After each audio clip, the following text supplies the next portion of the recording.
చెప్పుకోవడానికి వచ్చాం. జనరల్ గా ఒక మంచి స్టూడెంట్ ని మాకు శ్రీ చైతన్య ఆర్గనైజేషన్ అందించినందుకు ఈ గ్రామం ప్రజలందరికీ కూడా మేము ఎప్పుడు రుణపడి ఉంటాం. ఇదే రితిక్ రేపొద్దున దేశంలో ఒక మంచి ఎంఎన్సీ కంపెనీలో ఒక సీఈఓగా చూడాలని కూడా మా కోరిక. అక్కడికి వెళ్ళిన తర్వాత కూడా ఈ గ్రామం పేరు అనేది అక్కడ మంచి మంచి అకేషన్స్ లో తను మంచి వెన్యూ దగ్గర చెప్పాలి.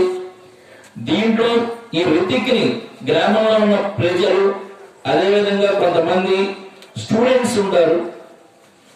ఇంత బిజీ షెడ్యూల్స్ లో కూడా మేము ఒక 10 minutes కేటాయించడానికి ఇలాంటి పిల్లలు ఇంకా కొంతమంది తయారైతే మాకు మళ్ళీ అలాంటి స్టూడెంట్స్ ని మళ్ళీ గ్రామ ప్రజలు మళ్ళీ శ్రీ చైతన్య ఆర్గనైజేషన్ కి అప్పచెప్తారని, వాళ్ళ రిజల్ట్స్ ని ఇదే విధంగా ఇంకా చాలా మంది రితిక్కులని ఈ మొదటి గ్రామం నుంచి తయారు చేయాలని అవకాశాన్ని మాకు ఇవ్వవలసిందిగా ఈ గ్రామ ప్రజలను కోరుకుంటున్నాం.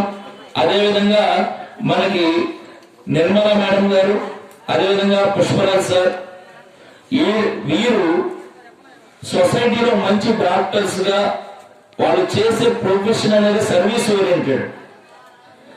అదేవిధంగా పేరెంట్స్ నుంచి రితిక్ కూడా ఎక్కడ ఉన్నా మనీ ఇంపార్టెంట్, దాంతో పాటు సోషల్ రెస్పాన్సిబిలిటీ కూడా తను కూడా పేరెంట్స్ లాగా తీసుకోవాలని కోరుకుంటున్నాం. రేపు ఫ్యూచర్ లో మంచి ఐఐటిఎన్ గా ఉండాలి. నెక్స్ట్ అక్కడికి వెళ్ళిన తర్వాత కూడా తనకి ఈ ఎడ్యుకేషన్ తో పాటుగా కొన్ని కమ్యూనికేషన్ నాలెడ్జెస్ కూడా పెంచుకోవాలి. లేకపోతే ఎక్కడికి వెళ్ళినా కానీ ఈ పొజిషన్ అనేది టాప్ పొజిషన్ అనేది మెయింటైన్ చేయాలని కోరుకుంటున్నా.